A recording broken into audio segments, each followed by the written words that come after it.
ನೀವು ಬಳಸ್ತಾ ಇದ್ದೀರಾ ಸಾರ್ವಜನಿಕ ಸಾರಿಗೆಯನ್ನ, ನೀವು ನಮಗೆ ಉಪದೇಶ ಮಾಡೋಕ್ಕಿಂತ ಮುಂಚೆ ನೀವು ಬಳಸ್ತಿದ್ದೀರಾ ಅಂತ ಮೊದಲು ನೋಡಿ. ನೀವು ಬಳಸ್ತಿಲ್ಲ, ಶೋ ಮಾಡೋದಕ್ಕೋಸ್ಕರ ಒಂದಿನ ಮೆಟ್ರೋಲ್ ಹೋಗಿ ಬಂದೆ ಅನ್ನೋದಲ್ಲ. ನೀವು ಬಳಸೋ ಮೂಲಕ ಅದನ್ನ ಜನರಿಗೆ ನಮಗೆ ಉಪದೇಶ ಮಾಡೋದಕ್ಕೊಂದು. ಮತ್ತೆ ಇನ್ನೊಂದು ಬಹಳ ಮುಖ್ಯವಾದಂತ ಅಂಶ, ನೀವು ಮೆಟ್ರೋ ಬಗ್ಗೆ ಮಾತಾಡ್ತಾ ಇದ್ರಿ. ಮೆಟ್ರೋ ವೀಸಬಲ್, ಮೆಟ್ರೋ ನಮಗೆ ಅನುಕೂಲ ಆಗತ್ತಾ ಅಥವಾ ಟನಲ್ ಅನುಕೂಲ ಆಗತ್ತಾ ಅಂತ. ನೀವು ಮುಂಬೈಯಿಂದ ಅಹಮದಾಬಾದ್ಗೆ ಟ್ರೈನ್ ಅನ್ನು ಮಾಡ್ತಿದ್ರಿ, ಬುಲೆಟ್ ಟ್ರೈನ್ ಅನ್ನ. ಬಡವರು ಹೋಗೋಕ್ಕಾಗತ್ತಾ ಅದ್ರೊಳಗೆ? ಶ್ರೀಮಂತರೇ ಓಡಾಡೋದಕ್ಕೆ, ಶ್ರೀಮಂತರಿಗಾಗೇ ಮಾಡ್ತಿರುವಂತ ಬುಲೆಟ್ ಟ್ರೈನ್ ಆಗಿದೆ ಅದು. ನೀವು ಪ್ರಕೃತಿ ಬಗ್ಗೆ ಮಾತಾಡ್ತಾ ಇದ್ರಿ, ಅದ್ರ ಮಾತಿನ ಮಧ್ಯೆ ಹಿಮಾಲಯವನ್ನ ಕೊರಿಬೇಕಾದ್ರೆ ನಿಮ್ ಪ್ರಕೃತಿ ಬಗ್ಗೆ ಯೋಚನೆ ಬರಲಿಲ್ಲ. ಬೆಂಗಳೂರಲ್ಲಿ ಮಾತ್ರ ಪ್ರಕೃತಿ ಯೋಚನೆ ಆಗೋಯ್ತಾ ನಿಮ್ಗಾಗಾದ್ರೆ? ಸರಿ ಆಯ್ತು, ಒಂದ್ ನಿಮಿಷ. ಶ್ರೀಮಂತರ ಬಗ್ಗೆ ಮಾತಾಡ್ತಾ ಇದ್ರೆ ಮುಗಿಸ್ಬಿಡ್ತೀನಿ. ಶ್ರೀಮಂತರ ಬಗ್ಗೆ ಮಾತಾಡ್ತಾ ಇದ್ರಿ, ಶ್ರೀಮಂತರಿಗೋಸ್ಕರ ಮಾಡ್ತಿರುವಂತ ರಸ್ತೆ ಇದು, ಟನಲ್ ರಸ್ತೆ ಅಂತ. ಹೌದು, ಹಂಗೆ ಅನ್ಕೊಳ್ಳೋಣ ಒಂದು ಕ್ಷಣಕ್ಕೆ. ಯಾಕೆ ಸ್ವಾಮಿ, ಶ್ರೀಮಂತರು ಟ್ಯಾಕ್ಸ್ ಕಟ್ಟಲ್ವಾ? ಶ್ರೀಮಂತರು ದುಡ್ಡಲ್ಲಿ ಶ್ರೀಮಂತರಿಗಾಗಿ ನಾವು ಒಂದು ರಸ್ತೆ ಮಾಡ್ತೀವಿ, ಟನಲ್ ರಸ್ತೆ ಮಾಡ್ತೀವಿ ಅಂದ್ರೆ ಏನ್ ತಪ್ಪು? ಈಗ ನಾನ್ ಸಾರ್ವಜನಿಕ ಸಾರಿಗೆಯನ್ನು ಉಪಯೋಗಿಸ್ತೀರಾ ಅಂತ ನೀವು ಕೇಳಿದ್ರಿ. ಎಲ್ಲೆಲ್ಲಿ ಮೆಟ್ರೋಲ್ ಹೋಗಬಹುದೋ, ನನ್ನ ವೈಯಕ್ತಿಕ ಕಾರ್ಯಕ್ರಮ ಇರಲಿ, ಸರ್ಕಾರಿ ಕಾರ್ಯಕ್ರಮ ಇರಲಿ, ಮೆಟ್ರೋ ಕನೆಕ್ಟಿವಿಟಿ ಇರುವಂತ ಎಲ್ಲಾ ಕಡೆ ನಾನು ಮೆಟ್ರೋಲ್ ಹೋಗ್ತೀನಿ. ಪ್ರತಿ ಸತಿ ಮೆಟ್ರೋಲ್ ಹೋದಾಗ್ಲೂ ಕೂಡ ಅದನ್ನ ಫೋಟೋ ಹಾಕುವಂತ ಒಂದು ಇದಕ್ಕೆ ಬಂದಿಲ್ಲ. ಯಾಕೆಂದ್ರೆ ನನಗೊಂದು ನಾರ್ಮಲ್ ಆಕ್ಟಿವಿಟಿ. ಮಧ್ಯಾಹ್ನ ನೀವು ಇವತ್ತು ಊಟ ಮಾಡ್ತೀರಾ, ಫೋಟೋ ಹಾಕ್ತೀವಾ ಮಧ್ಯಾಹ್ನ ಊಟ ಮಾಡಿದೆ ನಾನು ಅಂತ? ದಿನ ಬೆಳಗ್ಗೆ ಬಟ್ಟೆ ಹಾಕೋತೀವಿ, ಹಲ್ಲುಜ್ತೀವಿ, ಇವತ್ ಬೆಳಗ್ಗೆ ನಾನು ಹಲ್ಲುಜ್ದೆ ಅಂತ ಫೋಟೋ ಹಾಕ್ತೀವಾ? ಒಂದು ಸಹಜವಾದಂತ ಆಕ್ಟಿವಿಟಿ ಅದು. ಯಾರು ಬಹಳ ದೊಡ್ಡ VIP ಗಳಿರ್ತಾರೆ, ಯಾವಾಗ್ಲೋ ಒಂದ್ ಸತಿಗೆ ಮೆಟ್ರೋಲ್ ಹೋಗ್ತಾರೆ, ಅವ್ರಿಗೆ ಹಂಗಾಗ್ಬೋದು. ಒಂದ್ ಕೆಲಸ ಮಾಡಿ, ನೀವು ಸೋಷಿಯಲ್ ಮೀಡಿಯಾದಲ್ಲಿ ಹೋಗಿ ತೇಜಸ್ವಿ ಸೂರ್ಯ #, ಅಂತ ಹಾಕ್ಬಿಟ್ಟು ಸುಮ್ನೆ ಸರ್ಚ್ ಮಾಡಿ.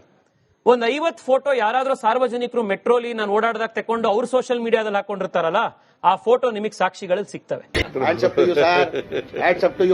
ಯಾರು ಮಾಡಕ್ ಸಾಧ್ಯ ಆಗಲ್ಲ. ಇದು ಮೊದಲನೇದು. ಎರಡನೇದು, ಶ್ರೀಮಂತರಿಗೋಸ್ಕರನೇ ನಾವು ಮಾಡ್ತಿದೀವಿ ಅಂತ ಹೇಳಿದ್ರಿ, ಅದ್ರಲ್ಲಿ ಏನ್ ತಪ್ಪು ಅಂತ ಕೇಳಿದ್ರಿ. ಎರಡು ಉತ್ತರ. ಒಂದು, ಬುಲೆಟ್ ಟ್ರೈನ್ ಇರುವಂತದ್ದು ಅಹಮದಾಬಾದಿಂದ ಇನ್ನೊಂದು ಯಾವ್ದೋ ದೂರದ ಊರಿಗೆ ಹೋಗಕ್ಕೆ, ಮುಂಬೈಯಿಂದ ಅಹಮದಾಬಾದಿಗೆ, ಮೇಕ್ರಿ ಸರ್ಕಲ್ ಇಂದ ಡೈರಿ ಸರ್ಕಲ್ಗಲ್ಲ. ನಮ್ಮ ಊರಿಂದ ಈ ಊರಿಂದ ಸರ್ ನಾವು ಟೋಲ್ ಕಟ್ಟೋದು ಯಾವಾಗ? ಟೋಲ್ ಕಟ್ಟೋದು ಒಂದು ಊರಿಂದ ಇನ್ಯಾವುದೋ ದೂರದ ಊರಿಗೆ ಹೋಗ್ತಿದೀವಿ ಅಂತಂದಾಗ ಕಟ್ತೀವಿ ಟೋಲು. ದಿನನಿತ್ಯ ಓಡಾಡೋ ರೋಡಿಗೆ ನಾಳೆ ಬೆಳಗ್ಗೆಯಿಂದ ನೀನು 660 ರೂಪಾಯಿ ಕಟ್ಟಬೇಕು ಅಂತಂದ್ರೆ, 660 ರೂಪಾಯಿ ಪ್ರತಿ ದಿವಸ ಕಟ್ಟಬೇಕು ಅಂತಂದ್ರೆ ಸರಿ.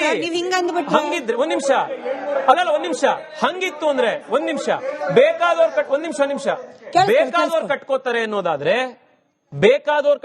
ಅನ್ನೋದಾದ್ರೆ ಈ ಪ್ರಾಜೆಕ್ಟ್ ವಯಬಲ್ ಅಲ್ಲ ಅನ್ನೋ ಕಾರಣಕ್ಕೆ 7,500 ಕೋಟಿ ರೂಪಾಯಿ ಒಬ್ಬ ಸಾಮಾನ್ಯ ಚಪ್ಪಲಿ ಹೊಲಿಯುವಂತ ಒಬ್ಬ ವ್ಯಕ್ತಿನೂ ಕಟ್ಟಿರುವಂತ ಟ್ಯಾಕ್ಸ್ ನ ಹಣವನ್ನ ನೀವು ಕಾಂಟ್ರಾಕ್ಟರ್ ಗಿಫ್ಟ್ ಯಾಕೆ ಕೊಡಕ್ ಹೋಗ್ತಾ ಇದ್ದೀರಾ? ಇದೊಂದು ದೊಡ್ಡ ರೋಗ. ಕಟ್ಕೊಳ್ಳಿ ಅವ್ರ ದುಡ್ಡಲ್ಲಿ 5,000 ರೂಪಾಯಿ ಟೋಲ್ ಮಾಡಿ. ಅವಾಗ ಇವತ್ತು ನಿನ್ನೆ ನಾನೊಂದು ಕಾಮೆಂಟ್ ನೋಡಿದೆ, ಅದು ನಾನು ಇವತ್ತು ಹಾಕ್ಬೇಕಿತ್ತು ಸೋಷಿಯಲ್ ಮೀಡಿಯಾದಲ್ಲಿ, ಮತ್ತೆ ಒಬ್ಬ ವ್ಯಕ್ತಿ ಹಾಕಿದ್ದು, ನಾನು ಪೋರ್ಟರ್ ನ ಡೆಲಿವರಿ ಪಾರ್ಟ್ನರ್, ನಾನು ದುಡಿಯೋ ಅಂತ ಪ್ರತಿ ರೈಡ್ ಮೇಲೂ ಕೂಡ ನಾನು 10-12% ಟ್ಯಾಕ್ಸ್ ಕಟ್ತೀನಿ.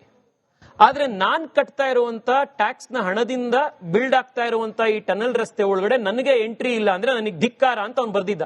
ಮೈಸೂರು ಬೆಂಗಳೂರು, ಮೈಸೂರು ದಾವಣಗೆರೆ, ಇದು ನ್ಯಾಷನಲ್ ಹೈವೇ. ಇದು ನೀವು ಸಿಟಿ. ಈಗ ನಾಳೆ ಬೆಳಗ್ಗೆ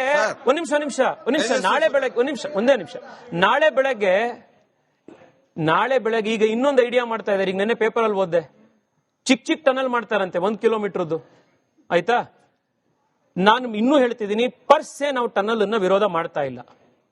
ಎಲ್ಲಿಗೆ ಬೇಕು ಅಲ್ಲಿ ಕರೆಕ್ಟ್ ಆಗಿ ಸ್ಟಡಿ ಮಾಡಿ ಉಪಯೋಗ ಆಗತ್ತಾ ಅನ್ನೋದು ನೋಡ್ ಮಾಡಿ, ಅದ್ರಲ್ಲಿ ನೀವು ಮಾಡಿಲ್ಲ.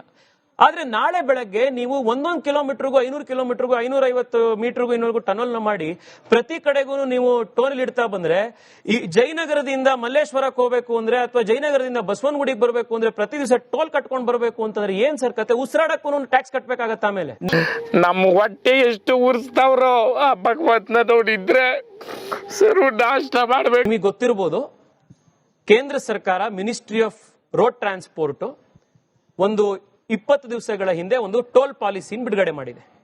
ಏನದು? ದೇಶದಲ್ಲಿ ಯಾವುದೇ ಕಡೆಗೆ ನೀವು ರೋಡ್ ಟ್ರಾನ್ಸ್ಪೋರ್ಟ್ ಅಲ್ಲಿ ಹೋಗ್ತೀರಾ ಅಂದ್ರೆ ಒಂದು ಆನ್ಯುವಲ್ ಪಾಸ್ ಕೊಡ್ತಾ ಇದ್ದಾರೆ. ಎಷ್ಟು ರೂಪಾಯಿಗೆ? 3,000 ರೂಪಾಯಿಗೆ ಆನ್ಯುವಲ್ ಪಾಸ್. ದಿನ ಓಡಾಡ್ಬೋದು. ದಿನ ಇಲ್ಲಿ ನಿಮ್ಮ ಹತ್ರ ಕಾರ್ ಪೆಟ್ರೋಲ್ ಇದೆ ಅಂದ್ರೆ ದಿನ ಇಲ್ಲಿಂದ ಬೆಳಗಾಮಿಂದ ಬೆಂಗಳೂರು ದಿನ ಮಾಡಬಹುದು. 3,000 ರೂಪಾಯಿ ವರ್ಷಕ್ಕೆ. ಆದ್ರೆ ನೀವಿಲ್ಲಿ ಹೆಬ್ಬಾಳದಿಂದ ಮೇಕ್ರಿ ಸರ್ಕಲ್ ಇಂದ ಡೈರಿ ಸರ್ಕಲ್ ಮಾಡ್ತಾ ಇರೋದಕ್ಕೆ ತಿಂಗಳಿಗೆ 20,000 ರೂಪಾಯಿ ಟೋಲ್. ಹೇಳಿ ಸರ್. ನಮಸ್ತೆ.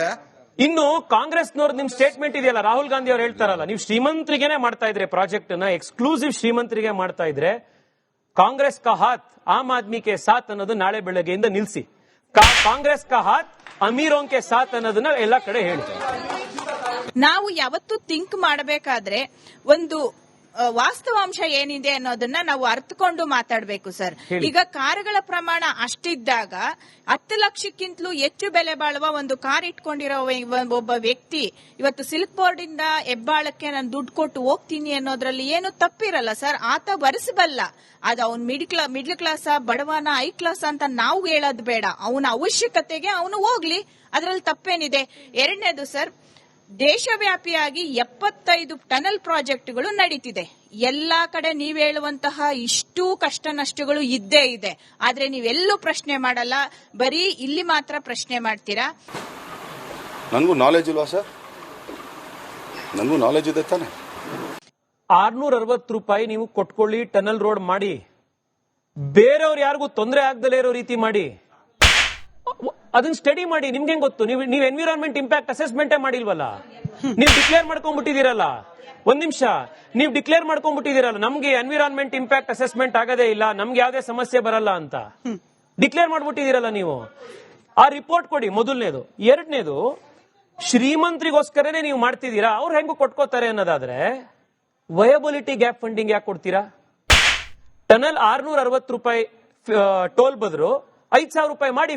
ಬೇರೆ ಯಾವ ಪ್ರಾಜೆಕ್ಟ್ ಅಲ್ಲೂ ಇದೊಂದು ಕುತೂಹಲ ಇದೆ ತೇಜಸ್ವಿ ಸೂರ್ಯ ಅವರೇ, ಬೇರೆ ಯಾವ ಪ್ರಾಜೆಕ್ಟ್ ಅಲ್ಲೂ ಕೂಡ ಟೆಂಡರ್ ಪ್ರೋಸೆಸ್ ಆಗುವಾಗ ವಯಬಿಲಿಟಿ ಗ್ಯಾಪ್ ಫಂಡಿಂಗ್ ಕೊಡೋದೇ ಇಲ್ವಾ? ಇದ್ರ ಪ್ರೈಸ್ ಹೈ ಇರ್ಬೋದೇನೋ ಗೊತ್ತಿಲ್ಲ, ಬಟ್ ಮೇಡಮ್ ಯಾವ ಪ್ರಾಜೆಕ್ಟ್ ಕೊಡ್ತಾರೆ ವಯಬಿಲಿಟಿಗೆ? ಒಂದ್ ನಿಮಿಷ, ಯಾವ ತರ ಪ್ರಾಜೆಕ್ಟ್ ವಯಬಿಲಿಟಿ ಗ್ಯಾಪ್ ಫಂಡಿಂಗ್ ಕೊಡ್ತಾರೆ?